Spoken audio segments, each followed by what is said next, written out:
Cruise Log, December 20th, 2016. Hello, everybody. I'm Rasco. And I'm Connor.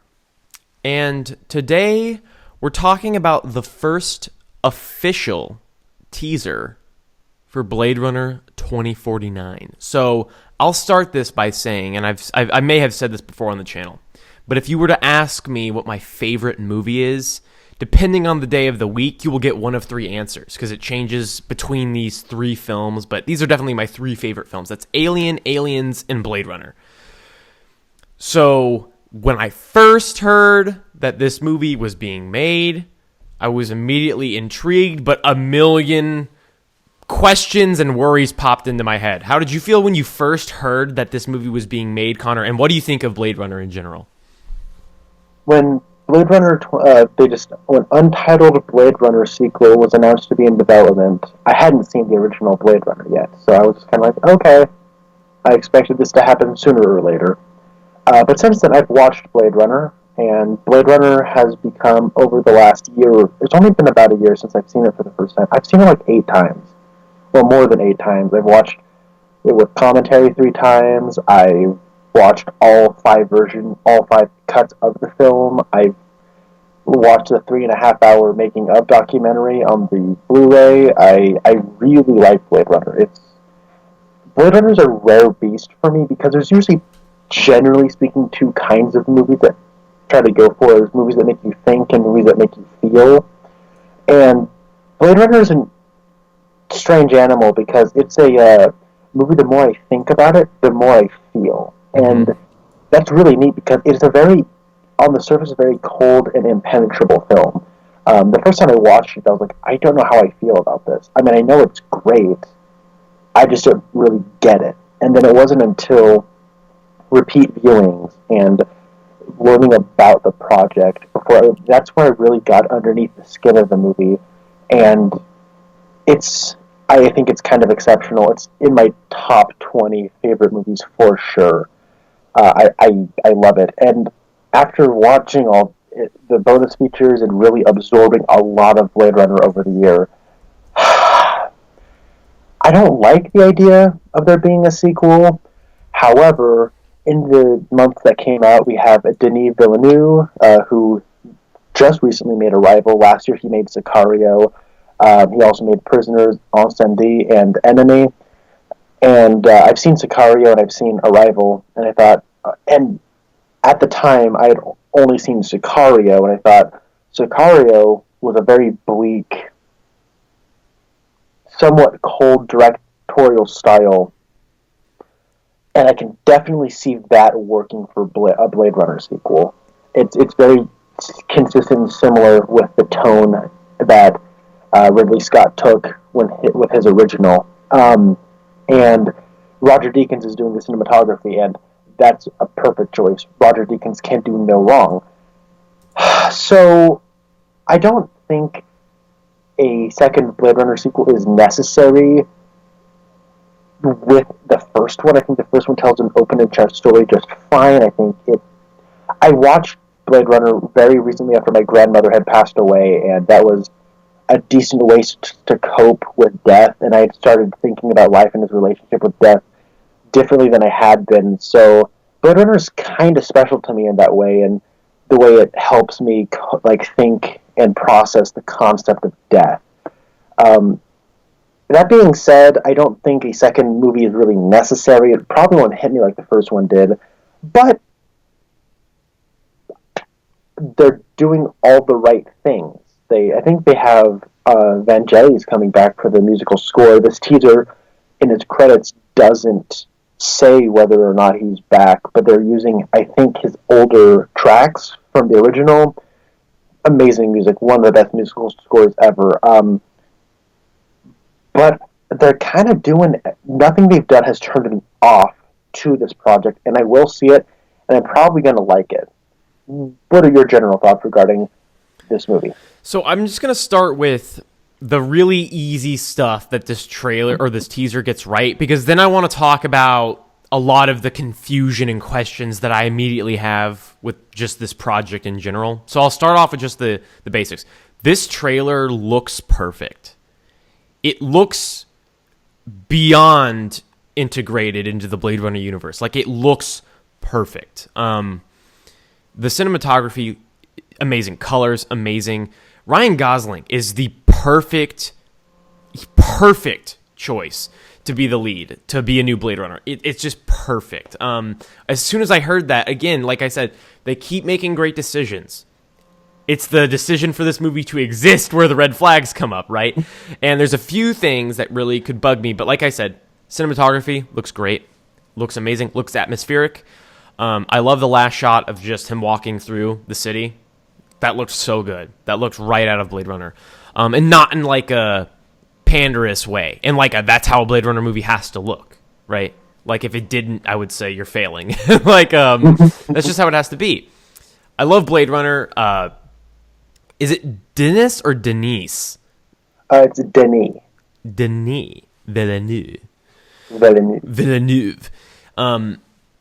I love him as a choice for directing. He really, what I got from Sicario was that he definitely gets how you use rhythm in a movie. So Sicario has those shots where, like, whenever you travel to a new location, the camera shows like landscape shots and the music starts getting you in like a rhythm. And that lends itself to a very trance-inducing style of film. And that's perfect for Blade Runner. That's exactly what you need for Blade Runner.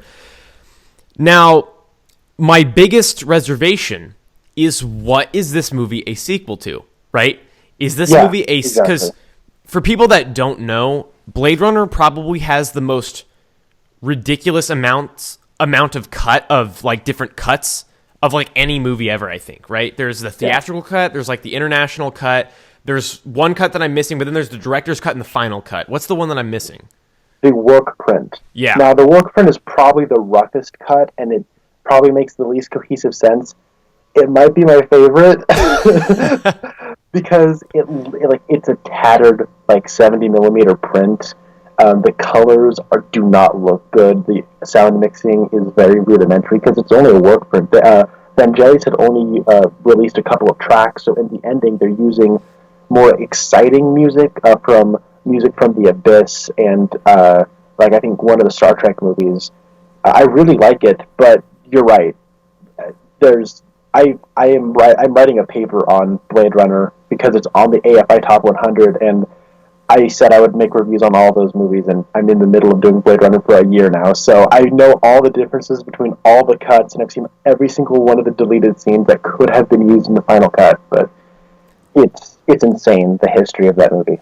So it's important to note that to Ridley Scott, before the final cut existed, the director's cut was his intended version of the film, I think it's fair to say. That's what he would have liked people to see in theaters. The theatrical cut, I think we would both agree, the ending is just a total 180 and like almost kind of is like a smack in the face, ruins the film, really. The first time I watched the theatrical cut, I said, "Hey, Spencer, my twin brother Spencer, let's watch Blade Runner." And he's like, "I don't want to watch the final cut. I want to watch the theatrical cut because that was the one that was released first." And I had never seen the theatrical cut, but I'd seen the final cut twice, and I'd watched I'd seen the work print, and so we watched this theatrical cut, and there were multiple times where I'm like, "No, what? No!" Yeah. The point that really sticks out in my head is there's the part. Spoilers for Blade Runner. It's where he shoots Zora, and she goes crashing through the glass, and like the fake snow's billowing around, and he's like walking slowly through the snow, and the music is so stirring, and there are so many feelings you feel about the loss of a life, but was it really a life?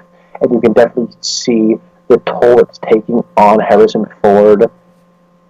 And the first time I watched that, it was kind of a profound moment for me. And then when I was watching the theatrical cut, like right as the music's building for that great emotional punch, I shot her. I'm like, no. And then the ending, I was like punching a pillow. Like, how could this happen? This is so bad. Right. So I I think of the final cut as kind of Ridley Scott's punctuation mark as to say, this is the real movie. Like, so the director's cut's there, but when you think of director's cut, you think of, in many cases, people will be like, oh, the director's cut's the definitive version. Like, I say that about Aliens. I think the director's cut of Aliens doesn't add a whole lot, but what it adds is awesome. Yeah. It's the definitive version of Aliens. So I think the same of Blade Runner, and Ridley Scott would agree. And so I think that he made the final cut as a way of being like, yeah, let's just put an end to the discussion. This is the real story I'm trying to tell, right? And it's not very different from the director's cut. I think it's mostly just kind of remastered and small color correction fixes and stuff like that, I think. There's a little bit of differences. In the director's cut, they took out the voiceover, but they didn't really use any audio compensation, so the volume just gets really quiet for periods of time because they didn't raise the volume levels of the music and the sound design. And there also are shots like the women in the ski masks dancing around in the tube. Those aren't in the director's cut. Yeah, so it's really kind of a way of just kind of polishing the director's cut. That's really what the final cut is. It's kind of like the polishing of a rougher version that is the more ideal version regardless. So until the final cut. So my question is, so do we have to kind of talk about the ending of Blade Runner. So if you haven't seen Blade Runner, go watch the final cut, I would say first. Would you say that? Ooh, that's the thing. It's a very impenetrable film. There's no way you can watch it a first time and be entirely satisfied.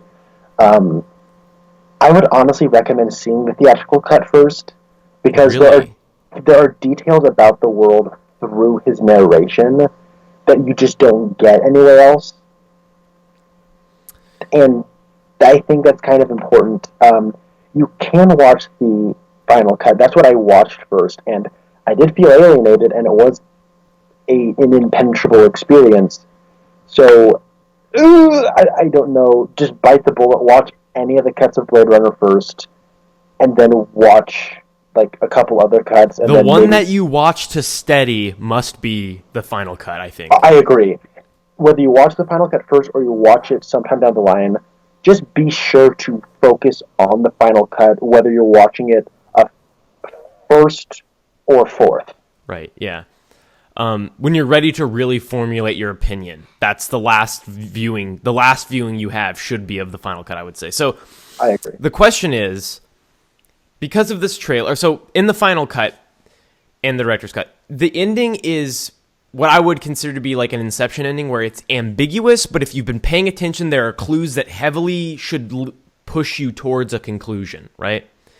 Yeah. That conclusion being that Deckard's most likely a replicant. I don't think that's controversial. Ridley Scott has literally said that in interviews. Yeah. I think I don't really... I need to write more about it, but I don't really know if he's a replicant or not, and I'm okay with both outcomes. There's a really good featurette, and I don't know if it's in the Dangerous Days documentary or not, but Frank Darabont has a very passionate explanation for why him being a replicant is a terrible idea. And then you have other people, like comic book writers, talking about, or I can't remember who exactly was talking about, why him being a replicant is necessary to his character arc. So it's a very interesting... These people aren't in the same room talking about it, but you get all these different points of view on the theories, and it's a really cool feature that you should check out. So this leaves questions, right? So you have to lose that ambiguity if you're going to make a sequel to Blade Runner. Now, if this is a sequel to the theatrical cut, I have no interest. Like, I don't want a theatrical cut sequel. The ending of the theatrical cut really bothers me beyond belief. I don't want that sequel. But Harrison Ford being in this teaser, it means one of two things. One, he's a replicant who has a longer lifespan than other replicants. Two, he's not a replicant. Or And maybe there's some other option. 3, it doesn't make sense. I don't know. Those are the options we have at this point. And that's why there's so many red flags. And that's why it's such an interesting discussion, because there's so many cuts of the movie. What is this a sequel to? I have to assume that with Ridley Scott being executive producer, there's no way he would be like, yeah, make a sequel to the cut that I myself have admitted is not my ideal version of the film, right? It must be a sequel to his preferred cut, the final cut. I think the existence of the final cut was Ridley Scott probably thinking ahead, saying, yeah, we're going to make a sequel to Blade Runner. If we make a sequel to Blade Runner, we should probably have a sturdy foundation that is like, this is Blade Runner. And I think that's kind of why he created the final cut, to be like, yes, this is it right here. This is your Bible. Yeah. One thing that's interesting, though, is I think whatever version of Blade Runner you watch, by and large, it tells the exact same story every time. The reason why we're talking about what is it a sequel to is that there are details in different versions that would inform if there were a sequel. So that's the slippery slope. Rachel is not in this, and it looks like Harrison Ford is kind of a recluse. So I would assume, just by him in this teaser, that Rachel is no longer around. So Rachel was a replicant. I don't think Harrison Ford Deckard, I don't think he was a replicant. That's what I'm getting from it. I don't know. It's strange, because I'm in the camp, like I said, I'm in the camp that leans toward him being a replicant. That's always been my read on the film by the end. It's interesting because, like I said, this discussion we can't have after the sequel, right? That's a big reason why the existence of it this is why I think literally the one movie that it makes the least sense to make a sequel to is Blade Runner. If you're going to make a sequel to that story, if you want to do a anthology series in the Blade Runner universe, that could be cool. But when you decide this is the next chapter of Deckard's story, you get into muddy territory where it's no longer ambiguous, right? Yeah, I agree. And I guess I come down on the argument of I don't really care if he's a replicant or not, because I'm more interested in the character and the story and all that. And I know that him being a replicant or not, I actually don't think it really affects his character all that much. And I know there are people on both sides who would really disagree with me on that, but I haven't watched it in like a month or two, but maybe I should go back and see it again and really focus on that. But there's so much going on in Blade Runner. But you're right, it being a sequel, you kind of got to break down the ambiguity of a lot of those details. There's a few scenes in particular that, if he's not a replicant, will bug me to no end. And there's a few sequences in Blade Runner. There's what I consider to be the actually, I can't, never mind, I'm not going to say it. There's a scene in Blade Runner, though, that it's a sex scene. And if Deckard's not a replicant, it drastically impacts how I perceive that scene. Yeah, and I guess I might be in the camp where I just don't think he is a replicant, and that sex scene does make me uncomfortable. So I think that it's because I mean it's like it's a rape scene. It's weird. It starts off kind of like a rape scene, then goes into a sex scene, but there's an interesting component. The question of is he a replicant or not is relevant to that scene, because I've always read it as there's that. So I'm going to go ahead and get into it, because we already started spoiling things about Blade Runner. If you're watching this, why are you watching this if you haven't seen Blade Runner? So let's just talk about Blade Runner for a moment. That scene, to me, when I watch that scene, there's a line of dialogue where Rachel asks him, "Have you ever taken the test yourself?" And he doesn't answer.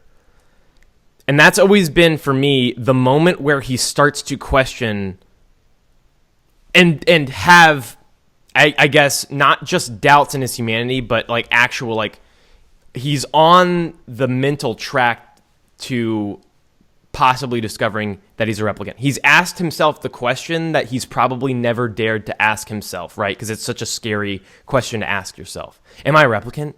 And when she says it out loud, he doesn't answer. And I've always seen, and they talk about how they have memories, but their memories are nothing, right? Yeah.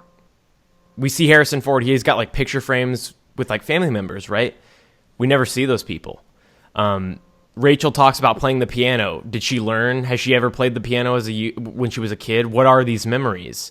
And to me, that scene has always been like Deckard thinking, am I a replicant? If I am a replicant, every experience I've ever had having sex is not real. And I think in that moment he goes, if I'm not a human, I'm lesser than human, I'm a replicant. I don't have moral standards, and I've never had sex before. She's a replicant. She's less than human. So me raping her is okay. That's how I've always read that scene. Yeah. I think why it turns from rape and then kind of turns into a sex scene is because she, I think, has the same thought go through her head too. I don't think I've ever had sex. I remember having sex, but I don't think I've ever had sex. And I think that's what that scene is. That's how I've read that scene. The way that's the thing. I had a fully formed opinion on that scene, and I haven't thought about it in a while. The thing is, I thought that I don't think I'm well informed enough right now and remember that scene well enough to actually have a talk about it. That's just a scene that I have thought about for so long because it's such a strange scene because it's creepy and then it's really romantic, but it's creepy, so it's just like a really contrasting scene. I think intentionally. And we should probably talk about the details of that scene. I don't know what this has to do with Blade Runner 2049, but this is a good discussion. But he says, say kiss me, and then she says kiss me, and then so he does, and so it's like he's controlling her like she is a robot and he has power over the robot because she's a piece of machinery and he's not. And then she starts to think for herself and he doesn't tell her what to say, and then she says put your hands on me. Mm-hmm. And then so he does, and there's two ways, and the way I've kind of read that is she's becoming more and more human as she's growing and experiencing things. And you have to remember, when we meet Rachel, she doesn't know she's a replicant, and when they're doing the void comp test, it takes hundreds of questions before he finally gets a result. And Tyrell, because how many questions does it usually take? Like 20. Like, you've asked her over 100 questions, so does not knowing you're a replicant make you a human? And Philip K. Dick's novel, Do Androids Dream of Electric Sheep, it's a really interesting thing where Philip K. Dick's, he calls them androids, not replicants, and Ridley Scott wanted to call them replicants because the androids in the book and the replicants in the movie are different on a conceptual level. Ridley Scott saw these replicants as Supermen who couldn't fly, basically. And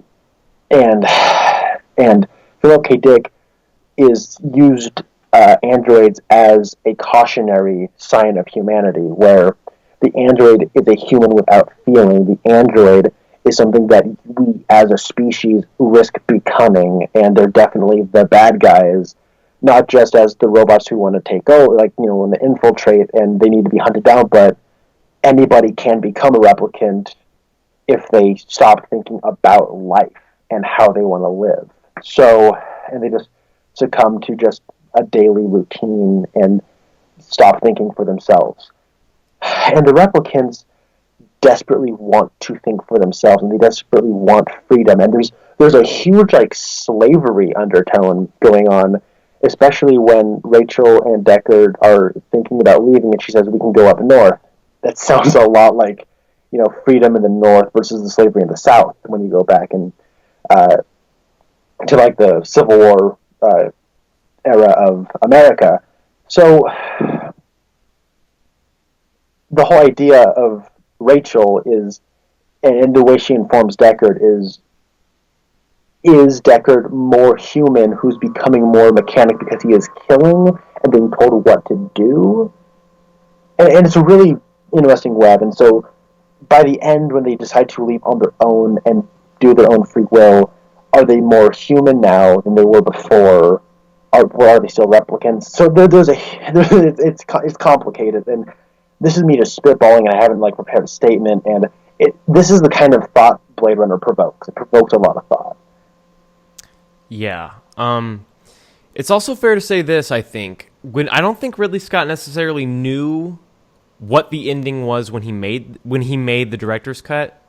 I think that years later he came to his conclusion, right? Because that's the thing. A lot of people don't like when there's an ambiguous movie and then like the creator comes out and says and ruins the ambiguity of it. But I don't think it's quite the same. I think Ridley Scott has thought about what he has created, and that's the conclusion that he came to years later. I don't necessarily know if he was thinking that while making the movie. I don't know. I know he didn't want the ending that eventually happened. Yeah, no, he absolutely sure. wanted the more ambiguous ending that raises the question of, is he a replicant? And the theatrical cut shuts that discussion down, right? Yeah. So again, I don't know. It's a really interesting discussion, and unfortunately, it's really strange because all of these questions detract from what looks like a great trailer, right? Like, it doesn't look like there's any reason to be cautious that it's going to be poorly made. The problem is all in these very specific questions that we, I guess, won't have answered until the movie comes out. One thing to note is that the story here is by Hampton Fancher, and the screenplay is written by Hampton Fancher, and can't remember his first name, but last name is Green. He is going to be the co-showrunner of Why the Last Man. He is co-writing Logan. He's also one of the screenwriters on Alien Covenant. I did a log about this a month or so ago. And Hampton Fancher, if you have to remember, he was the person who had actually come up with the idea of doing... It's a really convoluted history. Basically, Hampton Fancher wanted to make a movie because he wanted to get money. He had a friend who likes Do Androids Dream of Electric Sheep, says, hey, you should pitch this idea. So Hampton Fancher gets the money to option the script. He does, and then through a series of events, his script gets a lot of criticism, and Ridley Scott brings in David Peoples. They get rid of Hampton Fancher. David Peoples rewrites the script. Basically, he's just transcribing stuff that Ridley Scott had written, transcribing his thoughts into the screenplay. Philip K. Dick did not like Hampton Fancher's screenplay, and when David Peoples came onto the project, even Philip K. Dick was like, I really like this. It's not my book. I don't really care. It's really good, though. And so I think it's a little strange that David Peoples is nowhere to be found, because David Peoples, I don't think he's dead. He might be retired. I don't know. I haven't looked at his filmography in a while, but I mean, he wrote the screenplay for Unforgiven. He's kind of the reason really Scott's the reason for a lot of the stuff in Blade Runner, but as far as screenplays and being creative with lines of dialogue, I mean, David Peoples is in that script. So I think it's weird that we're going back to Hampton Fancher, and I don't think Hampton. I haven't read anything from Hampton Fancher. I don't know if this is just going to be Denis Villeneuve's show, and he's just kind of like, I'm taking the script, but I'm doing what I want to do with the script, because that's usually what a director does, and especially a visionary director like Denis Villeneuve. But that name being attached to the screenplay and the story fascinates me. Mm-hmm. How do you feel about that? It's so weird because Blade Runner is one of those things where it's different when you're talking about Ridley Scott, because Ridley Scott's a different kind of director, where nowadays we have... I feel like directors have kind of pulled back... Certain directors have pulled back how much they make the movie their own. As of recent, right? Whereas, like, now, a lot of times, we talk about screenwriters in a way that I don't think we talked about as much, especially around the release of the original Blade Runner, because, like you said, Ridley Scott, like, when he comes into that project, I have to assume that so much of that does come down to Ridley Scott at the end of the day. He always talks about how he talked about how with Prometheus, he felt like that film got too far away from him, right? And that's not, and he directed that, and he was heavily involved, not with necessarily writing the script, but he was heavily involved with the script being created. A lot of his creative input went in there, so you could almost say he co-wrote the script without actually co-writing the script, right? I don't know if he came up with any dialogue, but I'm sure he was sitting there like, this is what we're going to do here. This is what the story is. This happens. Like, I'm sure that he was involved to a point where director doesn't quite cover all that he was doing on set, right? Yeah. So it's really tough. I don't know who to give the credit to when it comes to the script of Blade Runner. Yeah. I just know Ridley Scott deserves a lot of the credit. That's all I can say. So it's really I don't have an opinion, honestly, about that. It's fascinating because that was after the Arturist era of cinema, or maybe it was kind of while that was on the decline. I can't remember when Heaven's Gate came out, and that's what ended Arturist era of cinema. Everyone thought it was going to be Apocalypse Now because of how much of a disaster that set was, but then it became Apocalypse Now, one of the best movies ever made. So I can't remember where that was, but back in the 70s and into the early 80s. Can you look up when Heaven's Gate came out? I'm sorry. Hold on. That's important to know when that movie came out. But when you look back in those 70s films, earlier Steven Spielberg films, and into stuff like the Coppola films, like The Godfather, Godfather 2, Apocalypse Now, and that era where 1980. 1980. Okay, so it was 82. Yeah. Okay. Okay. So that was still around the time where we were coming out of the Arturist era of cinema. So in the Arturist era of cinema, directors just had free reign over their projects. And that's when Star Wars was coming out. And yeah, the studios were still involved and stuff. And they had their own things that they wanted to do. But there was a freedom amongst directors. And those first generation of film school graduates were coming out and really revolutionizing stuff. And doing stuff that no one had ever seen before. And that's why the 70s is really remembered as a really good era of film. You look back at this, it's like Taxi Driver, Martin Scorsese films, and all that other stuff. And you look at the history of Blade Runner and just how I don't think they really knew what to do post Heaven's Gate with a visionary director. Because, Alien, that excellently made, and people who worked on Blade Runner because they wanted to work with the guy who made Alien, as far as set design and special effects go. But so they gave Ridley Scott pretty much carte blanche to do what he wanted, but then they said, we don't like what we're seeing, we want to change this. And so I think the studio got involved too late, and that's why that theatrical cut is kind of a sloppy mess. So I'm trying to remember how this all relates to Hampton Fancher. Oh yeah, so Ridley Scott definitely said, all right, here's what I want in the script, here's what I want in the script, here's what I want in the script. Hampton Fancher's like, no, that's not what I wanted to do. And he's like, well, I'm the director, you brought me on. Yeah, you're gone. Yeah, you're gone. So David Peoples talking about Blade Runner is really interesting. Because he's a lot more, he's a really interesting character in general, but I think he's the one who came up with the idea of calling something a replicant.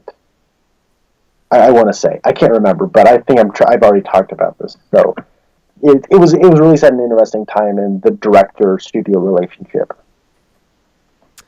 Yeah, see, here's what I'm curious about. I wonder if Ridley Scott maintained the creative control when it comes to the script that he had with Blade Runner, and Denis whatever his name is, Denis Villeneuve, and he came in to direct. But I think that he might not take on the I have my hands in everything. I think, what if it's Ridley Scott who still keeps that creative control when it comes to story, and he's just not directing?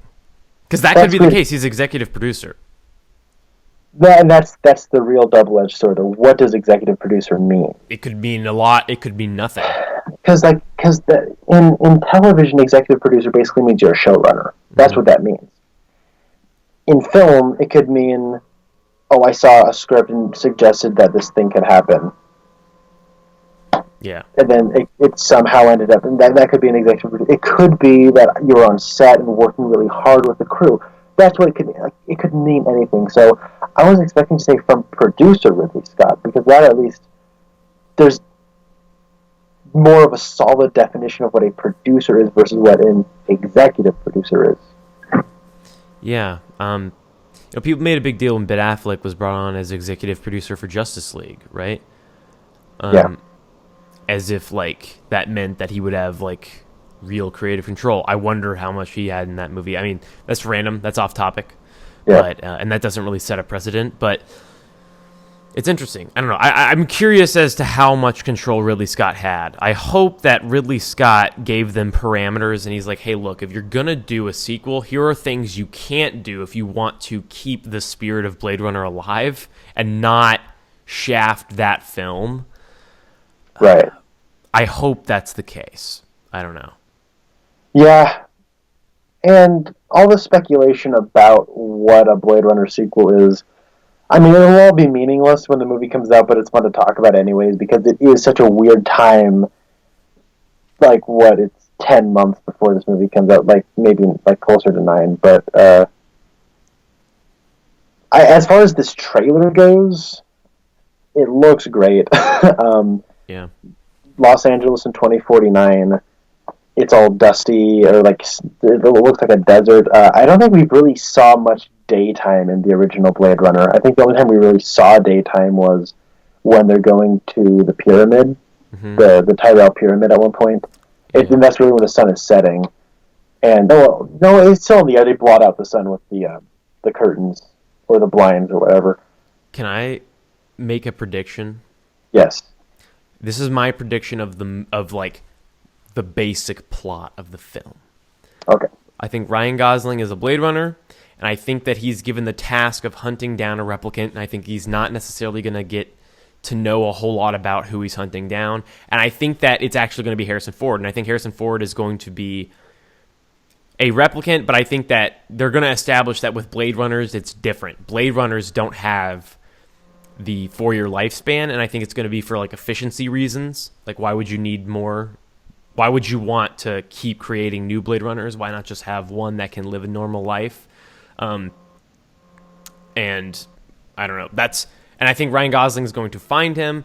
And then I think that in this film, we're going to learn that a whole lot larger portion of the population are replicants, and that like people that have just been living their lives as citizens and are treated as citizens are actually replicants, and that they were based and that like this new replicant technology, or this new like generation of replicants, are based off of like the same kind of replicant that Harrison Ford is, where he lives a full life. He doesn't live a 4-year lifespan. And I think that what's going to be this big reveal in the film is that like and I have no reason, this is just purely me just randomly throwing things out. I've read nothing. This comes from nowhere. But I think that like they're going to discover that almost like half the population, and not all of it, has already been replaced with replicants. And that everyone has memories that aren't their own. And I don't know, just crazy random stuff. Mm-hmm. But that's my prediction. That's interesting. I haven't really given much thought. It looks like, I mean, just judging by this preview, it looks like they're teaming up. Or what if Harrison, I mean, okay. I was just about to say, what if Harrison Ford's in one scene, but his name's next to Gosling's in the title, when the title pops up. So what if it's like a team up? What if he's the villain? That would be cool. And people always talk about how when you watch Blade Runner, some people read the film as Deckard's the villain the entire way through, and you're watching the villain's story. I've seen that a bunch of places, and there's a very compelling argument for that. I mean, just like, watch that movie. Who do you think's the protagonist? The guy hunting people down like the Terminator, or the people running and trying to live, right? But those people trying to live are also like killing people. Yeah, but just ripping people's does eyes out. does anyone care about them at all, right? Like how they treat people compared to how the world treats them. They're allowed to be hunt down and shot in the middle of public, and no one bats an eye. Yeah. I mean, tons of this is why Blade Runner is so awesome, because we could talk about this stuff for days, because it's great. I really hope. I think Ryan Gosling is one of the best talents working today. Like it's rare. I don't want to say it's rare, but it happens a lot. It happens a lot less often than it does. Where I don't even know what that meant. I'm tired. I'm sorry. But yeah, it's really late. it's late. I'm sorry. I just got off work before recording this, but Ryan Gosling is like an A-list, like really handsome. All the ladies love him. You at this point in his career, you'd expect him to like do the Matthew McConaughey thing, where he's in a bunch of romantic comedies. He's shirtless in every movie. Yeah. He's doing all the safe bets, and then he'll wash out, and then later in life he'll make some kind of comeback and win an Oscar. But he kind of started going down that route, and very quickly course corrected. Yeah, like he was in. I think Drive was the big turnaround for him. Mm-hmm. He was in Drive, and he was in Only God Forgives, and he directed his own film actually called Lost River. I think it's called Lost River. It didn't get very good reviews, but it was an artsy movie. And he was in Place Beyond the Pines. He started doing. Then he was in The Nice Guys, and he was even like in even like the more A-list mainstream stuff like Crazy Stupid Love. Like it was more about him being funny than it was about him being the handsome guy that the girls went to the movies to see. And he's such a interesting, and it's really exciting to see what he's going to do next. He's an unpredictable actor with his project, and I like that. And I think him doing this type of movie makes me more excited for the Ryan Gosling franchise. I guess he's a very gifted actor, and I'm excited to see him in this movie. And him going like toe to toe with Harrison Ford, that's exciting to see. And I really hope we get Harrison Ford who wants to be there. There's two kinds of Harrison Ford. There's Harrison Ford's in Extraordinary Measures, and then there's like Harrison Ford. And there's this Harrison. Finger-pointing like, Harrison Ford. Then there's Harrison Ford, like, in The Force Awakens, he looks like he's having the time of his life. He's like, oh, I'm going to die in this movie. Yes! Finally happening. But, no, I really hope we get Harrison Ford who wants to be there. And it was interesting to note that in the original Blade Runner, Harrison Ford, like, back in, like, when he was a young, hot, exciting young actor, Harrison Ford had a lot of creative control. Like, he was talking with directors and writers about his idea for the character. Like, it was actually Harrison Ford's idea to not have a voiceover, like, at all. He's like, I don't want it. I'm a detective. I should detect things, and having a voiceover takes away from the visual storytelling. And people don't give Harrison Ford that credit, and that's a huge part of Blade Runner. In the final cut, where there's no voiceover, it works so much better from a character level. And Harrison Ford was supposed to wear a fedora, and then he just didn't. And he actually got his hair cut because he didn't want to wear a fedora for the role. Uh-huh. And so they said, okay, fine. And he was kind of notorious for doing things creatively when he was the main actor, and that would drastically influence and honestly make the movies better. So I want to know if he's going to be doing any of that in his older age, especially with this, where he can return to a character that he did have quite a bit of an influence on, and see if he can really dig deeper into that. I think that'd be really cool. Yeah. So I guess we'll wrap it up. So is there anything left you have to say? I'm just going to say this trailer, nothing about it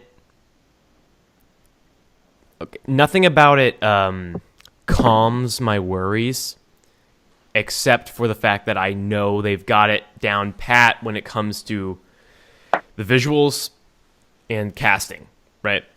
Yeah. That's all perfect. My issues are going to be story issues, I guess. If they don't figure out a way to answer the questions that I have and simultaneously not destroy the original Blade Runner in the process. It's really nice to hear Vangelis' score. It's so beautiful. Can I also say something? This is just another trailer rant. It says announcement trailer, and last year, Fantastic Beasts did the same thing where they called it an announcement trailer. That's what a teaser trailer is, right? Like that's what it's basically just there to say, basically, the movie's coming out, here's a little snippet, bam, teaser. Yeah. That's what a teaser is. But now we have to call it an announcement trailer, then there will be teaser trailer 1, teaser trailer 2, even though teaser trailer 1 is actually trailer number 2, and teaser trailer 2 is trailer number 3, but then we're going to get Blade Runner 2049, trailer number 1, but it's actually trailer number 4. But I'm so sick of the way we number trailers. It's driving me crazy. Yeah, and it's not consistent across videos. You'll see one thing is teaser, then that's trailer 1 on another channel, and then it's teaser 2. Yeah, the official Warner Brothers channel calls it Blade Runner 2049 announcement. All right. That's all I gotta say. Yeah. Is there...